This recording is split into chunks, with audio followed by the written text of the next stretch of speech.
శుక్లాంబరధరం విష్ణుం శశివర్ణం చతుర్భుజం ప్రసన్నవదనం ధ్యాయేత్ సర్వవిఘ్నోపశాంతయేత్.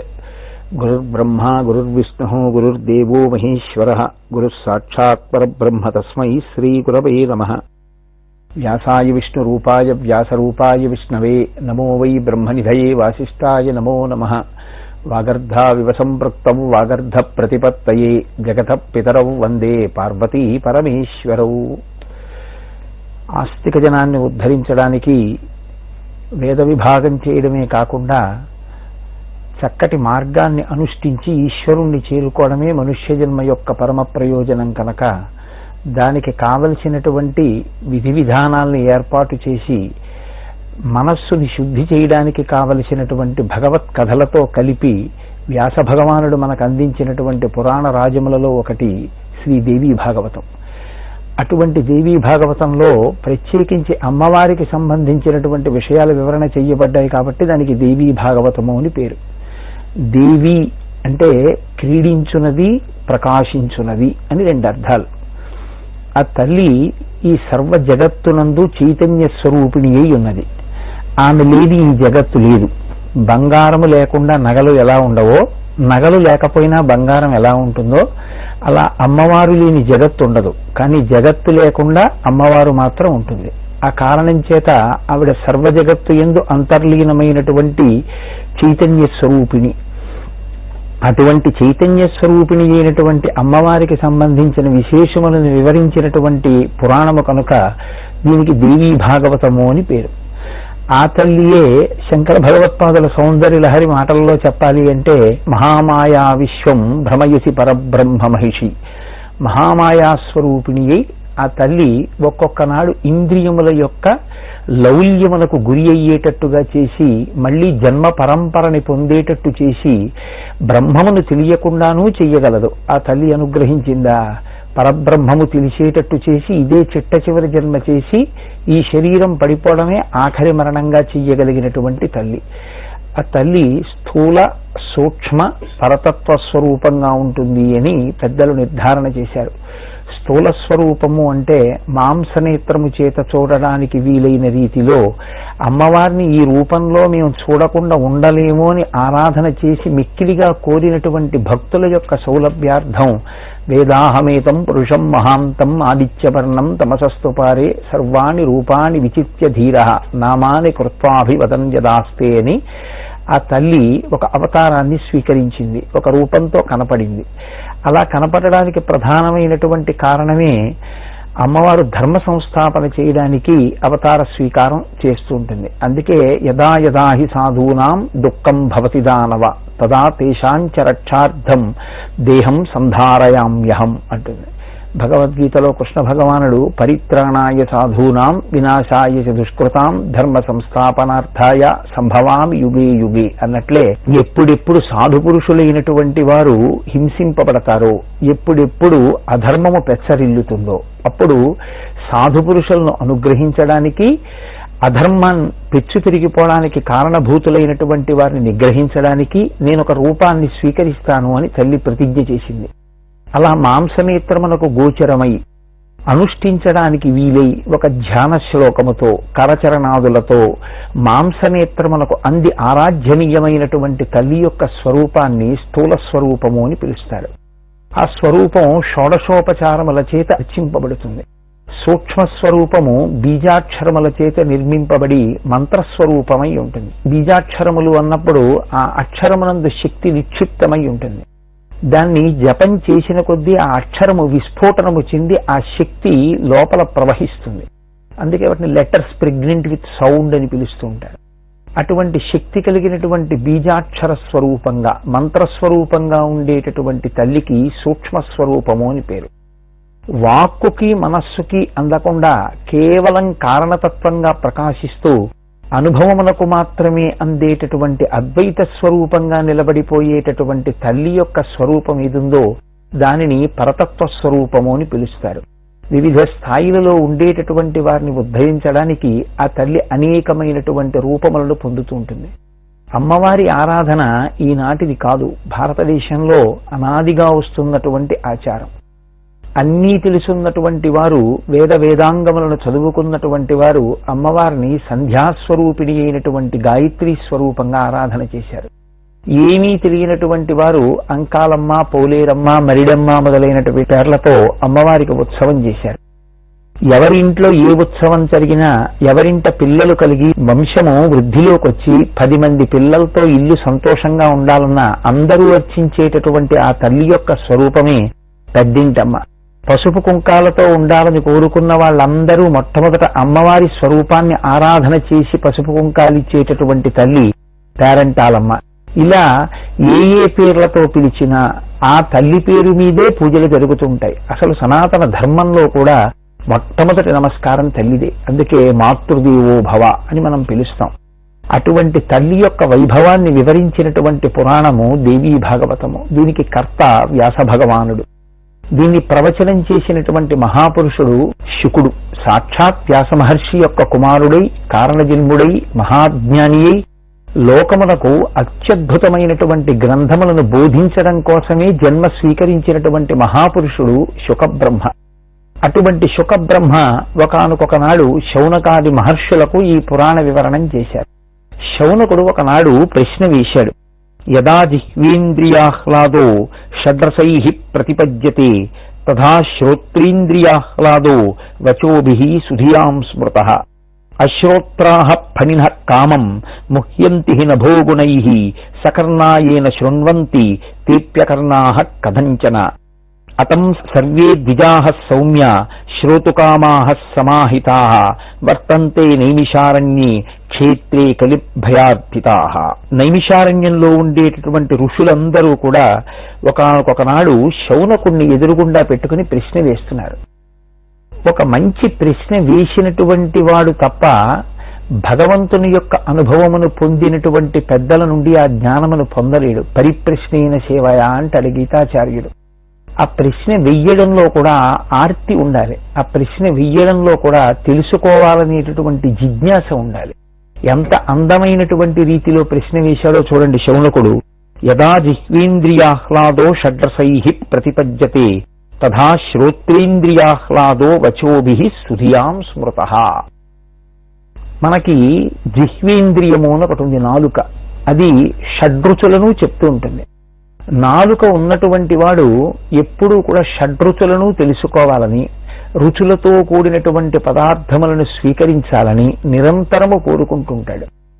నాలుక ఈశ్వరుడు ఇచ్చినందుకు నాలుక చేత షడ్రుచులను అనుభవించాలనేటటువంటి ఉత్సుకత కలిగి ఉన్నట్లే భగవంతుడు మనుష్యునకు చెవులు కూడా ఇచ్చి తద్వారా పరిపూర్ణమైనటువంటి భగవంతుని యొక్క స్వరూపాన్ని వివరణ చేసేటటువంటి విశేషాల్ని పురాణ వాంగ్మయంలో, వేదంలో నిక్షిప్తం చేసినటువంటి కారణం చేత వాటిని కూడా విని భగవంతుని గురించి తెలుసుకోవాలనేటటువంటి ఆర్తి లేనినాడు వాడు ఇంద్రియ లౌల్యములకు లోనైన వాడే తప్ప భగవంతుణ్ణి స్మరించి భగవంతుడి గురించి తెలుసుకుందామనేటటువంటి పూనిక లేనటువంటి జీవితం ప్రయోజనాన్ని పొందుతుంది అని చెప్పడం కష్టం.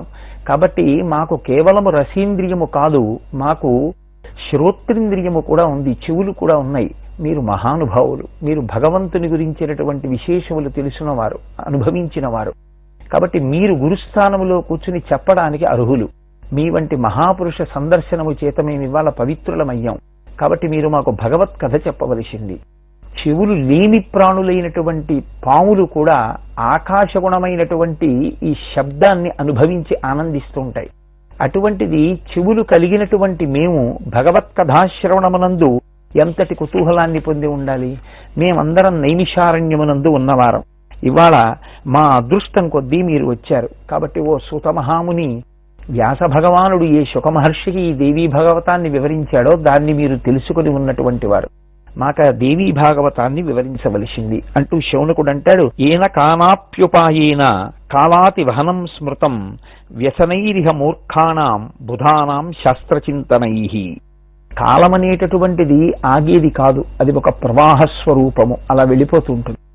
సూర్యోదయ సూర్యాస్తమయములు ఎవరి కొరకు ఆగేవి కౌ. ప్రత్యాయాంతిగతాః పునర్న దివసాః కాలో జగద్భక్షక లక్ష్మీస్తోయ తరంగ భంగ చపలా విద్యుచ్చలం జీవితం అంటారు శంకర భగవత్పాదులు. సూర్యోదయ సూర్యాస్తమయములలో ఈశ్వరుడు ప్రతి జీవి యొక్క ఆయుర్దాయాన్ని గ్రసించేస్తున్నాడు. కానీ ఆ ఆయుర్దాయము నశించిపోయే లోపల భగవంతుడిచ్చినటువంటి పరమోత్కృష్టమైన ఈ మనుష్య ఉపాధి మళ్లీ బ్రహ్మాండంలో కలిసిపోయే లోపల ఈశ్వరుడు గురించి తెలుసుకోవడానికి ఉపయుక్తమైనటువంటి ఈ శరీరాన్ని పొంది ఉన్నాం కాబట్టి దీన్ని ఉపకరణముగా మేము ఆత్మతత్వాన్ని తెలుసుకుని మేము సత్యాన్ని పొందడానికి మాకు గొప్ప ప్రయోజనము సాధనము ఇవాళ మీ దర్శనమే. కాబట్టి ఎలాగో అలా కాలం వెళ్ళిపోతుంది. భగవత్ కథా చింతనము గురించినటువంటి ఆర్తి లేకపోయినా కాలం ఆగేది కాదు. కానీ బుధులైన వారు అంటే పండితులైన వారంటే పండాహ అంటే భగవత్ సంబంధమైనటువంటి జ్ఞానము. ఎవరు భగవంతుని గురించి తెలుసుకోవాలని కుతూహల పడుతుంటారో అటువంటి వారు పెద్దలు దర్శనమైనప్పుడు వారి ద్వారా భగవత్ కథాశ్రవణము చెయ్యాలని కోరుకుంటారు. కాబట్టి మహానుభావ, మాకు ఈ రోజున అటువంటి భగవత్ కథని వివరించు. దిక్సుధాం పిబతాం సూత ముక్తర్నైవ కదాచన పిబన్ భాగవతం సద్యో నరో ముచ్యేత్ సకంఠాత్ సుధాపాని నిమిత్యం నత్కృతాః యజ్ఞాః సహస్రశః నశాంతిమధిగచ్ఛామః సూత సర్వాత్మనా వయం ఏవం సంసార చక్రేస్మిన్ భ్రమణం చ నిరంతరం. మేము ఈ సంసార చక్రమనందు నిరంతరము పరిభ్రమిస్తున్న వాళ్ళం. మళ్లీ పుట్టడం, మళ్లీ పడిపోవడం, మళ్లీ పుట్టడం, మళ్లీ పడిపోగంగా అదే పనిగా శరీరాల్ని స్వీకరించడం తప్ప మేము భగవంతుణ్ణి తెలుసుకుని మళ్లీ మళ్లీ పుట్టవలసినటువంటి అగత్యము నుంచి బయటపడగలిగినటువంటి స్థితికి ఎదగలేకపోతున్నాం. దిక్సుధాం పిబతాం సూత ముక్తిర్నైవ కదాచన. మేము అమృతపానము చేసి సాధించేది ఉంటుంది. అమృతపానం చేశాము అన్నటువంటి దేవతలు మాత్రమే సాధించారు. శంకర భగవత్పాదులు సౌందర్యలహరి చేస్తూ ఆ సుధాపానము అంటే ఎవరైతే అమృతపానము చేశారో వారు కూడా శరీరములను కాలగతి యందు విడిచిపెట్టిన వారే. కానీ అమ్మా, నీ భర్త అయినటువంటి పరమశివుడు మాత్రం ఆ అమృతాన్ని తాగకపోయినా హాలాహలాన్ని తాగినా ఆయన యొక్క శరీరము పడిపోలేదు అంటే తవ జనని తాటంక మహిమ అంటారు. సుధామప్యాస్వాద్య ప్రతిభయ జరా మృత్యుహరిణీం విపద్యంతే విశ్వే అని. అమ్మా, నీ యొక్క అనుగ్రహము చేత, నీవు భార్యవైన కారణం చేత, నీ మెడలో మంగళసూత్రమున్న కారణం చేత, నీ చెవి తాటంకములు సౌభాగ్య సూచనలై ఉన్న కారణం చేత తవ జనని తాటంక మహిమ. ఆ పరమశివుడు అమృతాన్ని సేవించకపోయినా హాలాహలాన్ని సేవించినా ఆయన శరీరం పడలేదమ్మా అంటారు. కాబట్టి సుధాపానం చేయడం వల్ల కలిసి వచ్చేదే ఉంది. మేము యజ్ఞయాగాదులు చేసి దాని వలన అమృతాన్ని స్వీకరించినా మాకు దాని వలన ఫలితం ఉండదు. భగవత్ కథ మాకు తెలిసి భగవంతుని గురించి తెలుసుకుని దాని వలన మేమెవరమో మాకు సత్యము అవగతమైతే అద్వైతానుభూతిని పొందిన నాడు మేము మళ్లీ పుట్టవలసినటువంటి అవసరం లేని పునర్జన్మ రాహిత్యమును పొందగలిగినటువంటి స్థితిని పొందుతాం. కాబట్టి మీరు మమ్మల్ని అనుగ్రహించి పునరపి జననం పునర్మరణం పునరపి జననీ జఠరే శయనం ఇహ సంసారే బహుదుస్తారే కృపయా పారే పాహిమురారే అంటారు శంకర భగవత్పాదుల సౌందర్యలహరిలో. అలా మళ్లీ పుట్టవలసిన అవసరం లేనటువంటి పునరావృత్తి రహిత శాశ్వత శివ సాయుధ్య స్థితి కొరకు మాకు దేవీ భాగవతం అనేటటువంటి ఈ పవిత్రమైన పురాణాన్ని ప్రవచనం చెయ్యవలసింది అని ఆనాడు సూత మహర్షిని వారు ప్రార్థన చేస్తే సూత మహర్షి ఒక మాట అంటారు. ధన్యోహమతి భాగ్యోహం పాలితోహం మహాత్మభిః యత్కృష్టం సుమహత్పుణ్యం పురాణం వేద విశ్రుతం తదహం సంప్రవక్ష్యామి సర్వశ్రుత్యర్థ సమ్మతం రహస్యం సర్వశాస్త్రాణామాగమానామనుత్తమం. ధన్యోహం అన్నాడాయన. భగవంతుని యొక్క విశేషములను తెలుసున్నవాడు ఒక బిందె నిండా నీరు పట్టినప్పుడు ఇంకా పట్టలేక బిందె నుండి నీరు కారిపోయినట్టు భగవంతుని గుణములను అనుభవించినటువంటి ఒక పరమ భక్తుడైనటువంటి వారు ఎప్పుడెప్పుడు ఎవరు భగవంతునికి సంబంధించినటువంటి విషయములను గురించి ప్రశ్న వేస్తారా అని ఆర్తి పొందిన వారై ఉంటారు. అలా ఎవరైనా ప్రశ్నించినదే తడవు. దూడ వచ్చి పొదుగులో 2 గుద్దులు గుద్దినంత మాత్రం చేత తన పాలను ఆవు తన శిరముల నుండి స్రవించినట్టు భగవత్ కథను తన నోటి నుంచి విడిచిపెట్టి ఎదురుగుండా ఉన్న వాళ్ళందరినీ పునీతుల్ని చేసి కురిసేసినటువంటి మేఘము ప్రత్యుపకారమును కోరకుండా కురియడమే తన ప్రయోజనం అన్నట్టు తెల్లనైపోయి ఏ కృతజ్ఞత కోరకుండా ఆకాశ మార్గములో వెళ్లిపోయినట్లు భగవత్ కథని వర్షించి ఏ విధమైనటువంటి ప్రతిఫలాన్ని కోరుకోకుండా వెళ్ళిపోయేటటువంటి మహాత్ములు లోకంలో అరుదుగా దొరుకుతారు. అటువంటి మహాత్ముడవు నువ్వు. కాబట్టి సుత మహర్షి మాకు ఆ దేవీ భాగవత కథని ప్రవచనం చెయ్యవలసింది అని అడిగితే ఆయన ధన్యోహమతి, నేను ఎంత సంతోషం, నేను ధన్యుడనయ్యానన్నాడు. భగవత్ కథ చెప్పడంలో ఉండవలసినటువంటి అనురక్తిని దేవీ భాగవతంలో ఆవిష్కరిస్తున్నారు. సంహృత్య కల్ప సమయే రమతే తథైకా బ్రహ్మా సృజచ్చఖిలమేతద్వితి ప్రసిద్ధం విష్ణోస్తు నాభికమలే కిల తస్య జన్మ విష్ణుస్తు శేషశయనే స్వపితీతి కాలే ఏకార్ణవస్య సలిలం రసరూపమేవ ఏ సర్వభూత విషయే కిల శక్తి రూపా తాం సర్వభూత జననీం శరణం గతోస్మి అంటాడు. ఆ మహానుభావుడు సూతుడు దేవీ భాగవత ప్రవచనాన్ని చేసినప్పుడు అన్నటువంటి మాటల్ని మనకి వివరణ చేస్తున్నారు. ఆ సూత మహర్షి అన్నారు, ఈ బ్రహ్మాండములన్నీ ఉత్పత్తి అవడానికి ముందు లోకములన్నీ లయమైపోయినప్పుడు ఒక పెద్ద నీటి కయ్య ఒక్కటి మిగిలింది. ఆ మహాసముద్రమునందు శ్రీ మహావిష్ణువు పవళించి ఉన్నారు. ఆ శ్రీ మహావిష్ణువు స్వతంత్రుడు కాడు, ఆయన ఒక శేషశయనం మీద పడుకున్నాడు. ఆ శేషశయనం మీద పడుకున్నటువంటి శ్రీ మహావిష్ణువు యొక్క నాభికమలము నుండి సృజింపబడినటువంటి చతుర్ముఖ బ్రహ్మగారు లోకములన్నింటినీ సృజించిన వాడైనప్పటికీ ఆయన స్వతంత్రుడు కాడు. ఎందుచేతనంటే ఆయన విష్ణువు యొక్క నాభికమలంలోంచి వచ్చారు. ఆ విష్ణువు శేషశయనం మీద పడుకున్నారు. ఆ శేషశయనం అనంతమైనటువంటి సాగర జలముల యందు తేలియాడుతోంది. ఇప్పుడు ఈ అనంతమైనటువంటి సాగర జలముల వరకు మనకి తెలుస్తున్నాయి. కానీ అనంతమైనటువంటి సాగర జలములకు కూడా ఏ తల్లి పూనికగా ఉందో, ఏ తల్లి ఆధారముగా ఉందో, ఏ తల్లి ఈ కంటికి దర్శనము కాకపోయినా వెనక ఉండి లోకములన్నీ లయమైపోయినా తిరిగి సృష్టి జరగడానికి ఆవిడ హేతువయ్యుందో, ఆ తల్లి మాంసనేత్రమునకు దర్శనము కాకపోయినప్పటికీ ఆధారమైనటువంటి ఆ తల్లికి నేను శరణాగతి చేసి నమస్కరిస్తున్నాను. ఆ తల్లి అనుగ్రహము చేత ఈ దేవీ భాగవతమనబడేటటువంటి పురాణ రాజము నా నోటి నుండి ప్రవచనము చేయబడుగాక. దాని చేత నేను, ఇది వింటున్నటువంటి వారు ధన్యులగుదురుగాక అని.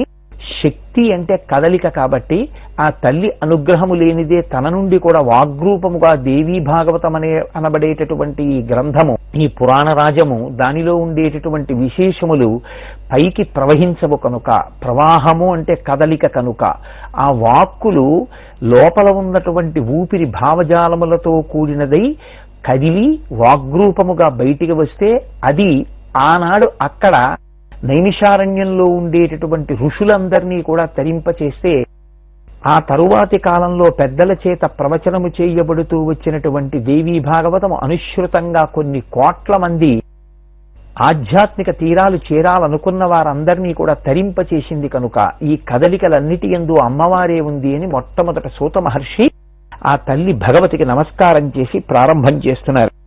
ఆయన అంటారు, ఇది 18,000 శ్లోకములతో కూడుకుని ఉంది. దీని యందు 12 స్కందములు ఉన్నాయి.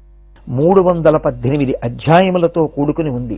సర్గశ్చ ప్రతిసర్గశ్చ వంశో మన్వంతరాణి చ వంశానుచరితం చైవ పురాణం పంచలక్షణం యోగగమ్యాఖిలాధారా తురీయా చ సంస్థిత తస్యాస్తు సాత్వికీ శక్తి రాజసీ తామసీ తథా మహాలక్ష్మీ సరస్వతి మహాకాళీతి తా స్త్రియః. ఆయన అంటారు, ఈ దేవీ భాగవతమునందు సర్గశ్చ ప్రతిసర్గశ్చ వంశో మన్వంతరాణి చ వంశానుచరితం చైవ పురాణం పంచలక్షణం. ఈ దేవీ భాగవతము ఎటువంటి స్వరూపముతో రచన చేయబడినది అన్న దాని గురించి మొట్టమొదట సూత మహర్షి వివరణ చేస్తున్నారు. అందులో ఆయన అన్నారు, ఇది సర్గము, ప్రతిసర్గము, సర్గశ్చ ప్రతిసర్గశ్చ వంశో వంశవర్ణనము, మన్వంతరాణి చ మన్వంతరములు, వంశానుచరితం చైవ వంశానుచరితము అనేటటువంటి 5 లక్షణములతో కూడుకున్నదై సమగ్ర స్వరూపమై కేవలముగా ఒక చరిత్రగా ఒక వ్యక్తి శరీరాన్ని పొంది విడిచిపెట్టిన వరకు ఉన్నటువంటి కథాభాగంగా కాకుండా తదనంతరము జరిగినటువంటి ప్రక్రియలను కూడా మనకి వివరిస్తూ ఆ వ్యక్తి యొక్క జీవన్మరణములకు కారణముగా ఆయన చేసినటువంటి కర్మలు ఏ విధంగా ఉపయోగపడ్డాయో మనకి తెలియచేయడం వల్ల మన జీవితాల్ని దిద్దుకునేటటువంటి విధానాన్ని మనకి ఆనాడు వ్యాస భగవానుడు బోధ చేసి ఉన్నాడు. అందులో సర్గశ్చ, సర్గశ్చ అన్న మాటకు అర్థం అమ్మవారు సహజముగా నిర్గుణ. ఆమె యందు ఏ గుణములు కలిగినటువంటి తల్లి కాదు.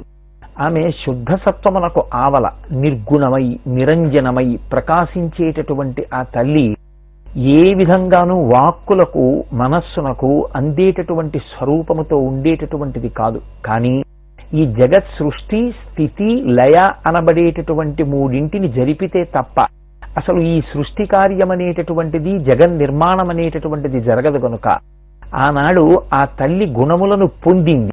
ఆ గుణములను పొంది ఆమె సత్వగుణము, రజోగుణము, తమోగుణము అని 3 గుణములను ప్రకాశింపచేసింది.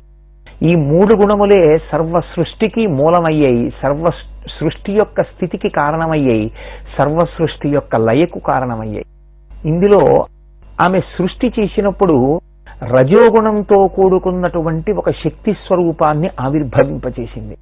ఆ రజోగుణ సంబంధమై సృష్టి ప్రధానమైనటువంటి శక్తి స్వరూపమునకు సరస్వతి అని పేరు. ఈ సృష్టింపబడినటువంటి జగత్తు నిలబడడానికి హేతువుగా ఆమె సత్వగుణ ప్రధానమైనటువంటి ఒక శక్తి స్వరూపాన్ని ఉద్భవింపచేసింది. ఆమెకు శ్రీ మహాలక్ష్మి అని పేరు. ఈ ఉద్భవించినటువంటి జగత్తు, కొంతకాలం నిలబడినటువంటి జగత్తు మళ్ళీ యథారూపమును పొంది లయమైపోయేటట్టుగా లయం చెయ్యడానికి కావలసినటువంటి శక్తిని ఒకరి యందు ప్రచోదనం చేసి ఒక స్వరూపాన్ని సృజించింది. దానికి మహాకాళీ స్వరూపము అని పేరు. ఇప్పుడు ఆమె సత్వ రజ తమో గుణములతో శ్రీ మహాలక్ష్మి, శ్రీ మహాసరస్వతి, శ్రీ మహాకాళి అనబడేటటువంటి 3 స్వరూపములను సృజించింది. ఈ 3 స్వరూపములను సృజించినటువంటి నిర్గుణ అయినటువంటి ఆ జగన్మాత మళ్ళీ ఈ 3 స్వరూపములను ప్రయోజనమును అందించుట కొరకు 3 వ్యక్తులను సృజించి వాళ్ళని పుంస్వరూపముగా పేరు పెట్టి పిలుస్తూ వారి యందు ఈ శక్తులు కలిసి జగత్తుకు ప్రయోజనం అందేటట్టుగా చేసింది. దీన్ని సర్గము అంటారు, శక్తి సృష్టిని. శక్తి సృష్టి ఈ అందినటువంటి జగత్ తిరిగి పుంస్వరూపమైనటువంటి వ్యక్తులతో చేరి ప్రయోజనాన్ని అందించడాన్ని ప్రతిసర్గము అంటారు. ఈ సర్గ ప్రతిసర్గములతో ఇంకా వ్యాస భగవానుడు ఈ పురాణాన్ని మనకి అందించినప్పుడు పాటించినటువంటి మిగిలిన లక్షణాల గురించి, దాని వలన మనం పొందవలసినటువంటి అత్యద్భుతమైన ప్రయోజనం గురించి, ఈ సృష్టి వికసనమునందు తల్లి చూపించినటువంటి అద్భుతమైన నైపుణ్యమును గూర్చి మనం మళ్లీ రేపటి రోజున ప్రస్తావన చేసుకుందాం. మంగళాశాసన పరై మదాచార్య పురోగమై సర్వైశ్చ పూర్వైరాచార్యై తత్కృతాయాస్తు మంగళం. మంగళం కోసలేంద్రాయ మహనీయ గుణాత్మనే చక్రవర్తి తనూజాయ సర్వభౌమాయ మంగళం. ఉమాకాంతాయ కాంతాయ కామితార్థప్రదాయినే శ్రీగిరీశాయ దేవాయ మలినాథాయ మంగళం. కరచరణకృతం వా కర్మవాక్కాయజం వా శ్రవణనైనజం వా మానసం వాపరాధం విహితం వా సర్వమేత్తక్షమస్వ. శివ శివ కరుణాబ్ధే శ్రీ మహా.